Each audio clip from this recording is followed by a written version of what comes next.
Assalamualaikum warahmatullahi wabarakatuh.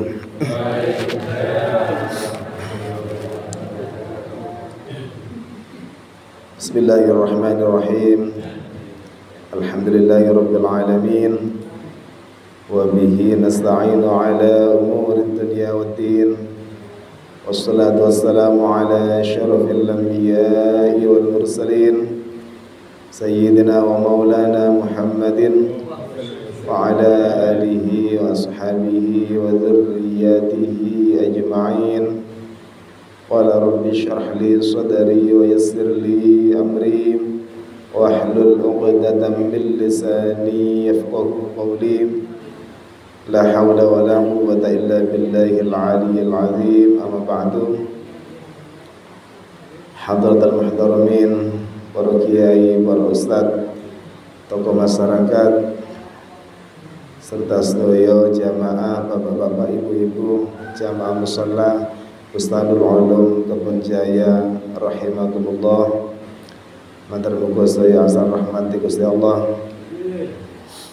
Syukur alhamdulillah pada malam hari ini kita semua masih ditakdirkan oleh Allah Subhanahu wa taala sehingga langkah kita dimudahkan untuk bisa mendatangi majelis-majelis ilmu seperti pada malam hari ini. Mudah-mudahan ini bisa menjadi tambahan catatan amal baik kita nanti di akhirat. Amin Allahumma amin. Salatullah wa salamuhu, marilah kita haturkan kepada junjungan kita Nabi besar Muhammad sallallahu alaihi wasallam. Mantar muga saya diakui umat kanjeng Nabi Muhammad. Mantar muga saya asal syafaat kanjeng Nabi Muhammad. Allahumma amin. Para rawuh saya yang mulia, kersane majelis ilmu dalu menika saged barokah. Monggo saderenge kita waosaken Fatihah, saderenge ditawasuli dumateng Kanjeng Nabi, para sahabat saya, para wali-wali, guru-guru saya, termasuk pengarang kitab yang akan kita pelajari pada malam hari ini, dan orang tua kita semuanya. Ala hadhihi wa ala kulli niyatin salihah wa ila hadratil Nabi Mustafa Sayyidina wa maulana Muhammadin sallallahu alaihi wasallam wa ala alihi wa ashabihi azwajihi dzurriyyatihi ajma'in. Thumma khususan sultan al-awliya Syekh Abdul Qadir Al-Jilani radhiyallahu anhu wa khususan jami'il awliya isah wa jami'il muassisi jam'iyyah Nahdlatul Ulama wa khususan jami'il masyayikh sidagiri wa usulihim wa furihim wa sallallahu Rabbi Hamid bin Abdullah bin Umar Basran. ثم خصنا مؤلف في هذا الكتاب فتح القارئ المجيب الإمام العلامة الشيخ محمد القاسم الغازي والإمام العلامة أحمد بن حسين الشهير بأبي شجاع صلي مفرهم وإلى جميع آبائنا وأمهاتنا ولمشايخنا وتلاميذنا وأولادنا وذرياتنا وذوي الحقوق علينا ولجميع المسلمين والمسلمات والمؤمنين والمؤمنات بنية الدعاء والقبول شيء لله لنا ولهم الفاتحة. أعوذ بالله من الشيطان الرجيم. بسم الله الرحمن الرحيم. الحمد لله رب العالمين الرحمن الرحيم مالك يوم الدين إياك نعبد وإياك نستعين اهدنا الصراط المستقيم صراط الذين أنعمت عليهم غير المغضوب عليهم ولا الضالين. رب اغفر لي ولوالدي وللمؤمنين آمين. بسم الله الرحمن الرحيم. Nawaitu ta'alluma liridha Allah, niat yasun matus ilmu untuk mencari ridhanya Allah Ta'ala. Nawaitu ta'alluma liizalatil jahli, niat yasun matus ilmu untuk menghilangkan kebodohan. Nawaitu ta'alluma li'i'la'i kalimatillah, niat yasun matus ilmu untuk meninggikan kalimat-kalimatnya Allah Ta'ala. Matur muga dados ilmu kang manfaat barokah fid dini wa dunya wal akhirah. Para rawuh saya ingkang mulia, kalau wingi kitabe kantun nggih. Tak mangken kula waos napa niku bab tentang seputar kulitnya hewan yang kemarin kula terangkan tapi mboten kitabe. Kersane saged urut samaken kula waosaken nggih. Bismillahirrahmanirrahim. Qala al-musannifu qala al-muallif rahimahullah wa nafa'ana bihi wa bi 'ulumihi fid dharain amin. Faslun fi dzikri syai'in minal a'yani al-mutanajjisati wa ma yadhuru minha bittibaghi wa ma la yadhuru. Faslun ay hadza faslun utawi iki iku fasal fi bayani dzikri syai'in ing dalem nerangaken nutur suwiji-wiji minal a'yani saking pira-pira kahanan al-mutanajjisati kang kena najis wa ma lan barang yatahuru kang bisa suci minha saking ma bitibagi kelawan den sama wa ma lan barang la yatahuru kang ora bisa suci. Fasal ini menerangkan tentang sesuatu yang terkena najis dan sesuatu yang bisa suci dengan cara disama atau tidak bisa suci walaupun dengan cara disama. Napa niku perincianipun wonten de ngandhape. Wa juludul maitati kulluha tadahuru bittibari. Wa juludul maitati utawi kulite nusawu batang kulluha sekabehane maitah yatahuru iku bisa suci apa ma bitibari kelawan den sama. Semua kulitnya bangkai itu bisa suci dengan cara disama. Niki bicara bangkai niki yang kita alami di sekeliling kita ketika hari kurban contoh niki itu sanes bangkai niku disembelih niku berarti kulitnya benar-benar suci. Kalau ini ndak, ini bangkai contohnya apa wonten sapi keracunan pejah ndak sampai nututi dibeleh pejah otomatis bangkai niku kulite saged dipundhut. Jadi satu-satunya harapan dari bangkai yaitu cuma kulitnya saged suci. Dengan cara bagaimana? Dengan cara disama. Ya napa carane nyama? Niki keterangane kula lanjutaken sawaun fi dzalika maitatu ma yakulul lahmu wa ghairuhu. Sawaun iku padha ana fi dzalika ing dalem mengkono maita batang maitatun utai batange hewan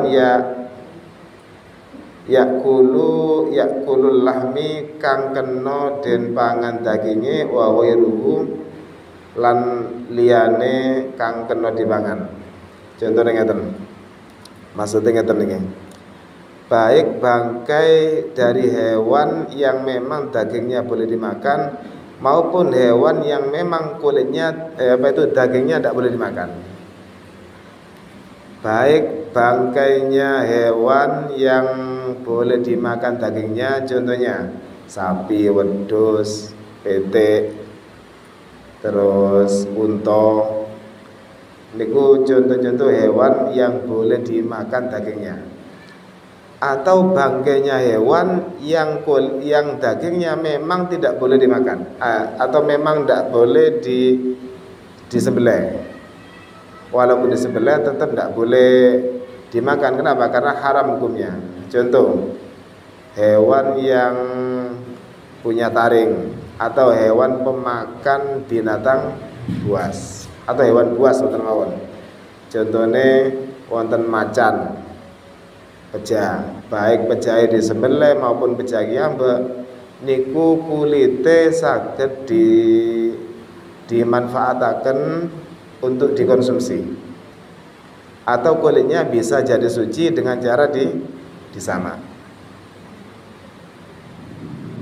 Terus hewan ini wonten kali, wonten sing boleh dimakan dagingnya, wonten sing boten asal ditedho dagingnya.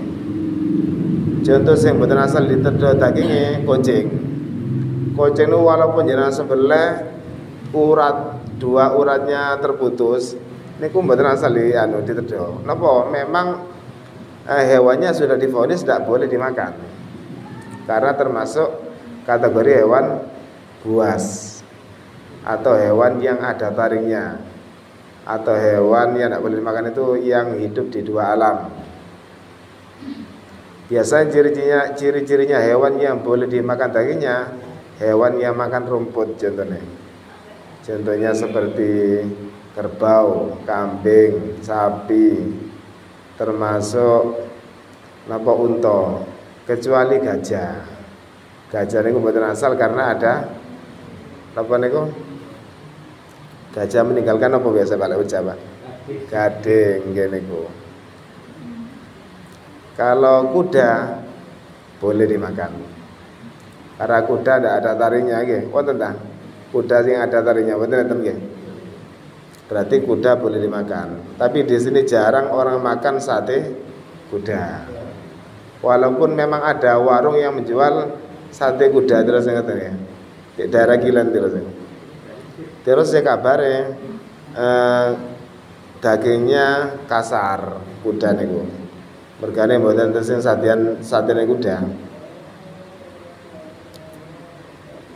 Wa kaifiyatut tabghi ayyanzi'a fudulal jildi mimma yu'affinuhu minad dami wa nahwihi.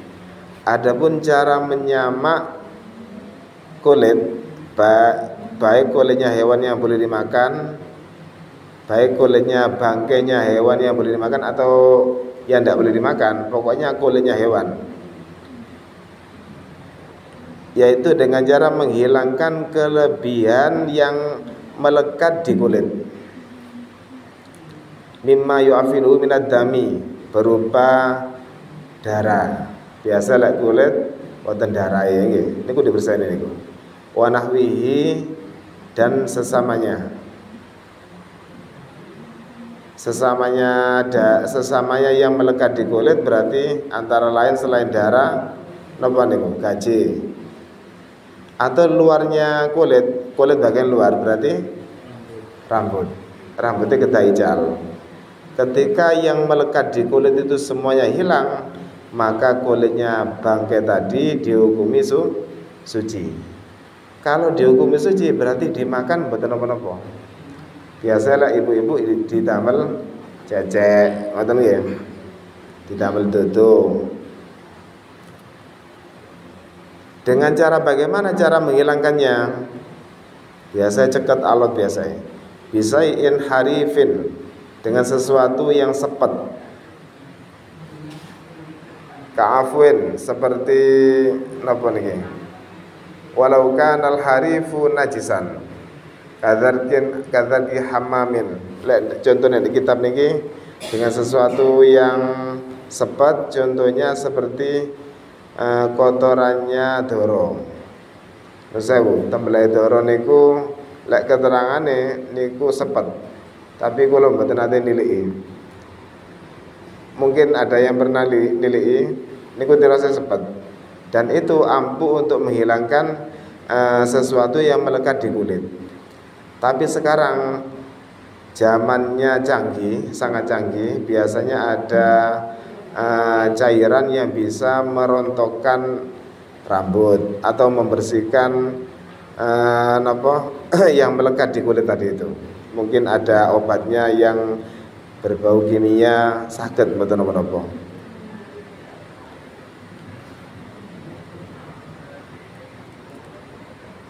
Walaupun yang digunakan, bahan yang digunakan untuk menghilangkan yang melekat di kulit tadi itu adalah barang najis. Niki mboten napa-napa niki. Biasane tiang-tiang lek bersane niku damel enjet biasanya, damel pak gamping, sehingga sakit bersih kados cecek-cecek wonten niku. Niki yang perlu digarisbawahi adalah kulitnya bangkai. Andaikan ada kulitnya hewan tapi bukan bangkai, contoh sapi disembelih, wedhus disembelih secara syar'i, niku kulitnya walaupun ada yang melekat berupa gaje, berupa darah atau berupa rambut, niku mboten najis. Napa? Karena memang disembelih secara syar'i dan itu hukumnya suci. Ini yang kita bahas adalah kulitnya bangkai, hewan yang sudah menjadi bangkai. Pertanyaannya, ada hewan yang disembelih secara syar'i tapi hewan itu tidak boleh dimakan dagingnya. Bagaimana ketika kita sembelih? Contoh ada macan, jenengan sembelih, apa itu hukumnya suci? Najis. Kenapa? Karena tidak boleh dimakan. Walaupun disembelih sing namine macan niku tetap najis, kategori bangkai, karena dagingnya tidak boleh dimakan.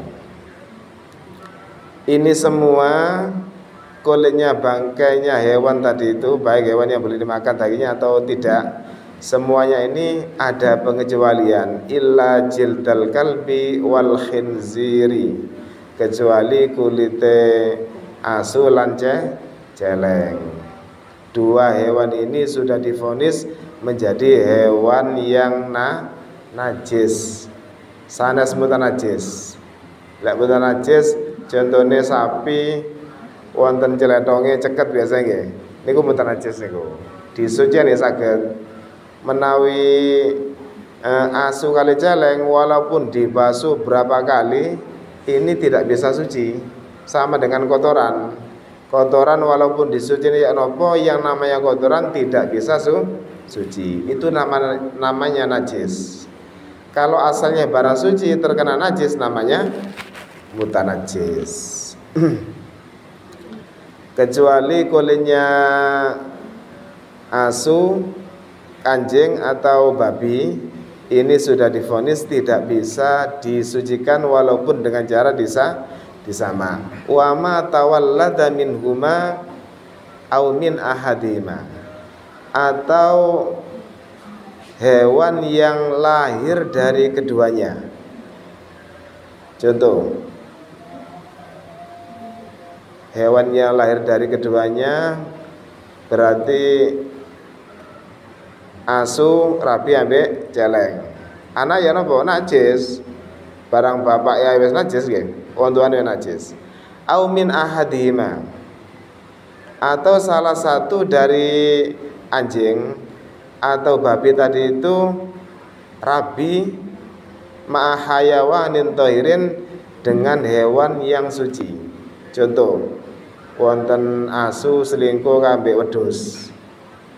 Selingkuh ya, tapi mboten dosa niki. Soale hewan nggih. Wonten asu rabi kali wedhus terus nggak ada yugo, duwe anak, maka dihukumi najis. Kenapa? Karena salah satu dari kedua orang tuanya ini sudah divonis najis. Bagaimana nasib kulitnya? Fala yatahuru, mongko ora bisa suci bitibagi, walaupun dengan cara disama, karena sudah divonis menjadi hewan yang najis. Yang jadi pertanyaan, apa kita bisa membedakan mana mana hewan yang hasil dari perselingkuhan anjing dengan hewan yang suci? Kan tidak tahu kita nggih. Ini dengan catatan kita tahu. Contoh, panjenengan menyaksikan ada anjing dijadikan satu dengan kambing wonten di kandang, asune lanang wedhuse wedok, atau sebaliknya nggih, dijadikan satu. Mari wonten meteng sing wedok niku terus mana, maka anaknya jelas niki adalah najis, walaupun salah satu dari orang tuanya yang apa itu hewan yang lahir tadi itu suci. Niki sudah divonis tidak bisa suci kulitnya.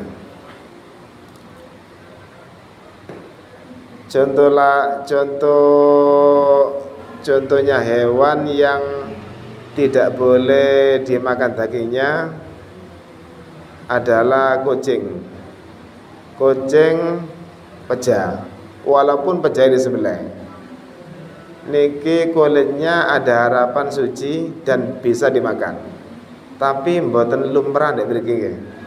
Nate panjenengan nedha ceceke kucing. Mboten enten.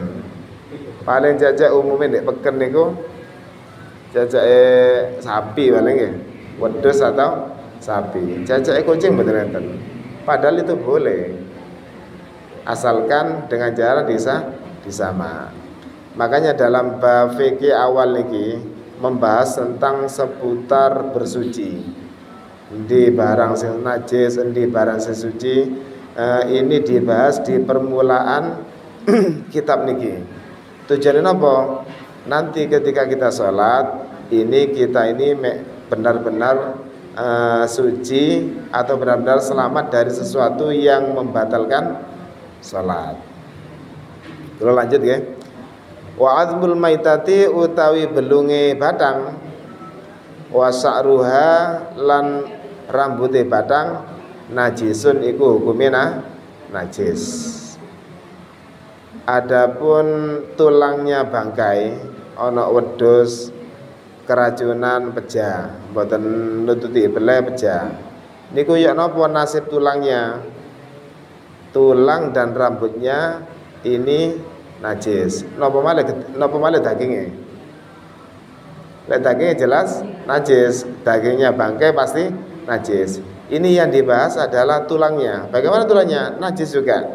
Bagaimana rambutnya? Najis juga.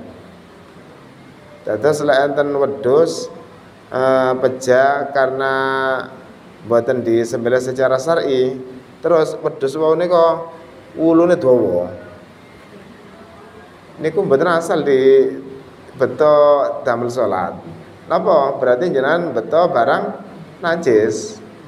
Kecuali wedhuse disembelih secara syar'i, wedhuse tepak lanang apik marwonten rambute niku dawa. Ditamel gandolan kunci teng jenengan. Dikesak tepak salat. Mboten napa-napa niku. Napa? Karena disembelih secara syar'i.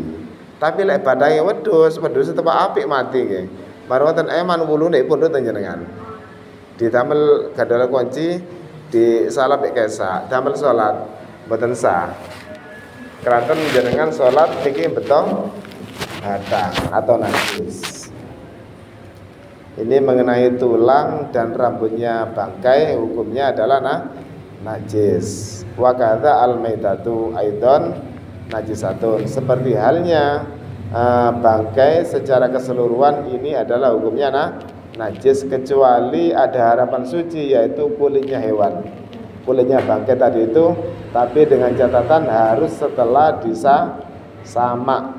Disamak niku dibersihani sedaya sing ceket teng kulit termasuk rambut. Wa uridu biha azzailatul hayati bi ghairi dzakatin syar'iyyatin. Yang dimaksud dengan bangkai yaitu hewan yang hilang sifat hidupnya tanpa disembelih secara syar'i. Niki sing kula wingi sampun kula terangaken nggih. Maksude bangkai niku hewan niku peja karepe dhewe kena racun ta ya napa peja niku bangkai. Atau disembelih tapi boten secara syar'i. Napa contone? Beleh tapi mboten maos bismillah. Atau dibeleh ndak sampai terputus dua urat yang ada di lehernya hewan tadi itu. Atau ngeten, jenengan beleh contohnya napa nggih? Wedhus nggih. Beleh wedhus niku ndamel lading mboten pati mandi, makan. Dibuataken ngeten wedhus tepak ageng. Weten mboten kena, akhirnya kena kedik Terus wedhuse berontak, luas. Roto akhirnya. Niku caranya langsung diambil, langsung dianoken malih. Boten asal lami-lami. Lek sengaja dilamiaken bangkai jadinya. Contoh, jenengan belek nggih. Belek oleh separuh ngaso, kesel ora ideale sik. Terus dilanjutaken, seret, maka bangkai niku. Batang. Makanya orang yang menyembelih ini harus paham tentang hukum. Soalnya nopo? Kadang yang disembelih adalah hewan yang berharga. Contohnya sapi. Sapi kan regine enten sing 20 juta nggih. Selangkung juta biasa. Niku gara-gara yang menyembelih tidak paham cara menyembelih, tidak paham hukum fikih, akhirnya sembelihnya tadi itu menjadi bangkai. Kalau menjadi bangkai harus dibuang. Cuma satu harapan yaitu kulit. Lah napa namine dagingnya dibucal saya. Tidak boleh dimakan. Kalau dimakan dosa haram karena kita makan bangkai. Terus di Al-Qur'an hurrimat alaikumul maitatu. Diharamkan bagi kalian al-maitatu bangkai, wadamu gete. Hurrimat alaikumul maitatu wadamu walahmul khinzir, dan dagingnya babi khinzir. Kalau babi itu keterangan najisnya ada di Al-Qur'an. Menawi keterangan najise asu wonten di hadis. Di Al-Qur'an boten enten urutane niku cuma walahmul khinzir. Dagingnya napa? Khinzir niku babi. Fala yustasna hina idzin janinul mudzakkati idza kharaja min batni ummihi maitan. Maka tidak dikecualikan dari pengertian ini, yaitu janin atau anaknya hewan yang disembelih ibunya ketika keluar dari perut ibunya dalam keadaan mati. Li'anna zakata ummihi karena penyembelihan ibunya. Li'anna zakatahu karena penyembelihannya janin tadi itu fi zakati ummihi itu ikut penyembelihan ibunya. Dados contohnya ngeten. Panjenengan beli wedhuse tepak meteng. Berarti wedhus wedok ya. Soalnya meteng. Wedhuse tepak dibeleh tepak meteng. Mantun dibeleh, dibedati, dibuka wetenge wedhus wedok nika. Ternyata di dalamnya ada anaknya wedhus dalam keadaan mati. Ya napa hukumnya? Hukumnya suci, sanes bangkai. Napa? Karena ikut penyembelihan ibunya. Niku lak beja. Sanes bangkai niku. Walaupun tidak disembelih anaknya tadi itu. Karena penyembelihannya ikut penyembelihan ibunya. Menawi sawale ya napa? Bele wedhuse tepak meteng. Akhirnya beja wedhuse nggih ibuke dibuka wetenge. Wedhuse urip. Terserah jenengan napa dijaraken urip napa badhe beleh. Menawi badhe dibeleh mboten napa-napa. Tapi kudu dibeleh malih. Karena hidup. Tapi mboten tega nggih. Mosok cilik wonten badhe beleh. Diculaken mawon kersane ageng.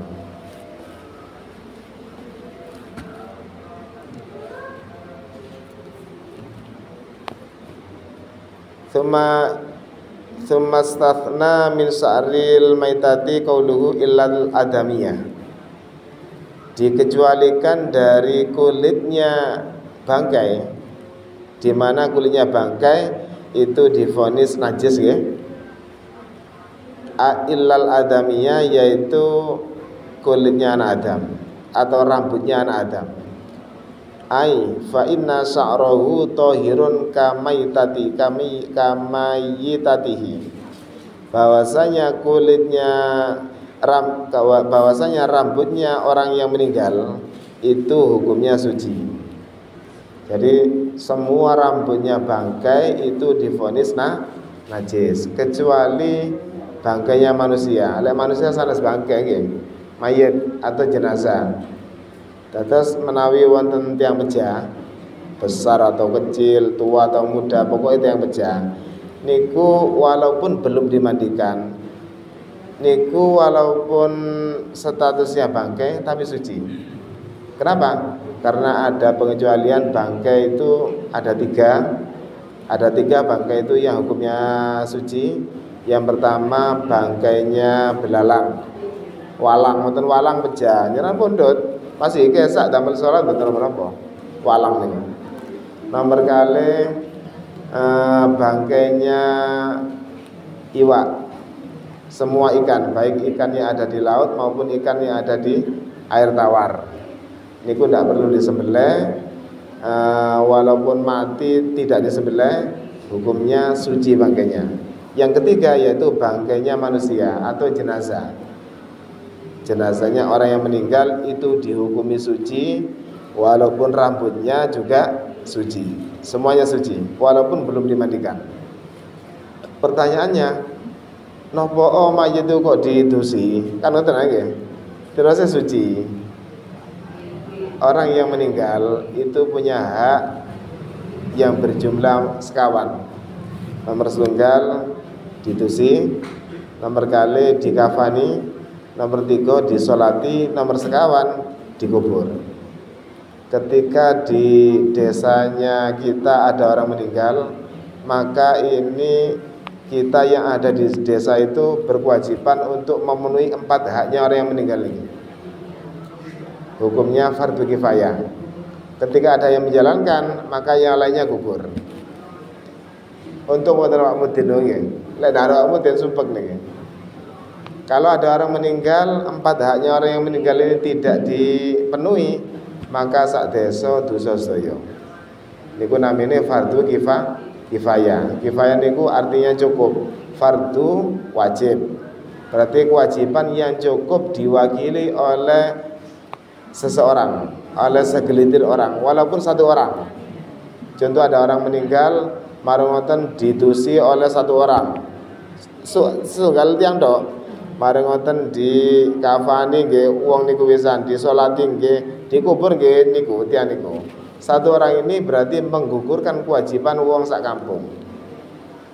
Berarti mboten dosa lintune. Dan yang pejah dinengaken mawon mboten diapa-apaken, 4 haknya ini tidak dipenuhi, maka sak desa niki kedusan saya.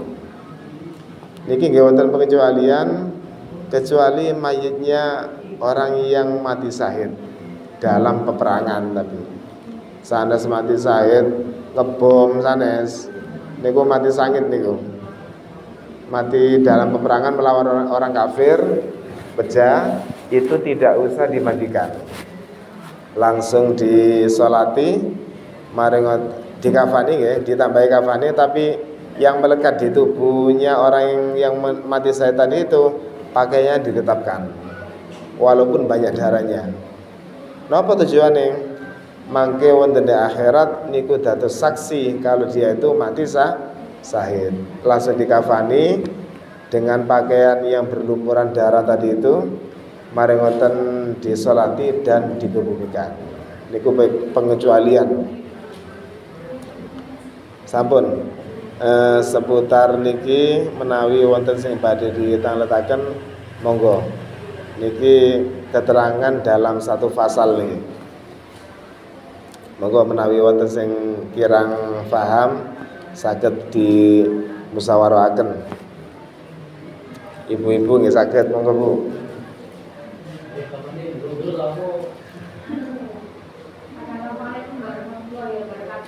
Waalaikumsalam warahmatullahi wabarakatuh.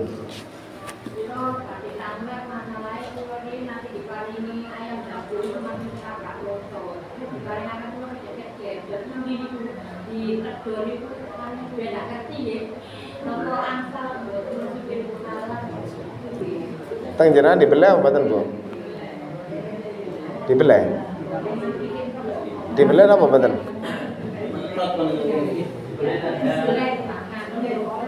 Oh, dibelah terus dipangan nggih.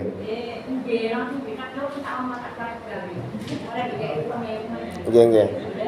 Niku wonten ketet nggih. Nggih kula paham pertanyaane, wonten pitik ditabrak motor biasa nggih, terus sepeda nggih. Niku diperkirakan saged bertahan hidup dalam sehari napa mboten? Lek pun ketika ditabrak nazak langsung teng jenengan disembelih niku mboten asal. Karena dia ayam tadi itu pun nazak bare pecah. Tapi ketika ditabrak niku keadaannya masih bisa bertahan hidup, ukurannya sedinten. Niku mboten ana dibeleh. Mboten sampai dados batang. Lek wau kare pejahit tok dibeleh jenengan. Mboten asal.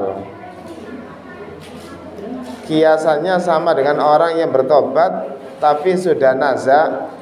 Keterangan di Quran niku malam yuwargir ngoten nggih. Contohnya Fir'aun niku ketika tenggelam di Laut Merah, Fir'aun niku tobat. Amantu bi Rabbi Musa wa Harun, ngoten nah di Quran niku. Wes nazak tutuk di Quran, Fir'aun tobat. Saya beriman kepada Tuhannya Musa sampai Harun. Ditolak tobatnya. Kenapa? Karena sudah nazak pun tutuk mriki punan. Mang tepak sehat nanti. Itu ibaratnya ayam yang sudah nazak disembelih. Mboten saged niku. Kecuali ketika ditabrak keadaannya mboten nazak. Niku disembelih mboten napa-napa. Menyelamatkan wedi mati eman mubadir dados nggih. Dados yang bisa memperkirakan tiang sini ali tepak tabrakane ya napa niku. Ngoten Bu, paham Bu? Lek pun kadung dalam mayoran nggih mboten napa-napa. Pun telas menan nggih. Tapi lek wonten malih kedah didoi. Biar kita tidak makan bangkai. Apa-apa ya monggo menawi wonten.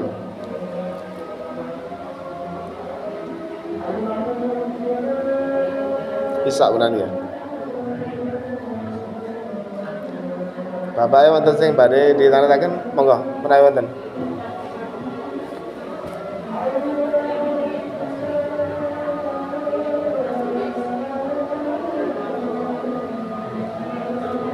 Ibu wonten malih ta sing ditandhaken Bu? Ya mboten enten ditutup mawon nggih, keranten sampun isa nggih. Alhamdulillahirabbil alamin mantan muga ngaos kita dalem menika dadosa ilmu ingkang manfaat ingkang barokah fid dini wa dunya wal akhirah. Al-Fatihah. Bismillahirrahmanirrahim. Alhamdulillahirabbil alamin arrahmanirrahim maliki yaumiddin iyyaka na'budu wa iyyaka nasta'in ihdinas siratal mustaqim siratal ladzina an'amta 'alaihim ghairil maghdubi 'alaihim waladdallin rabbi ighfirli wa liwalidayya wa lil mu'minin wa akhiran wallahul muwaffiq ila aqwamit thariq. Assalamu alaikum warahmatullahi wabarakatuh.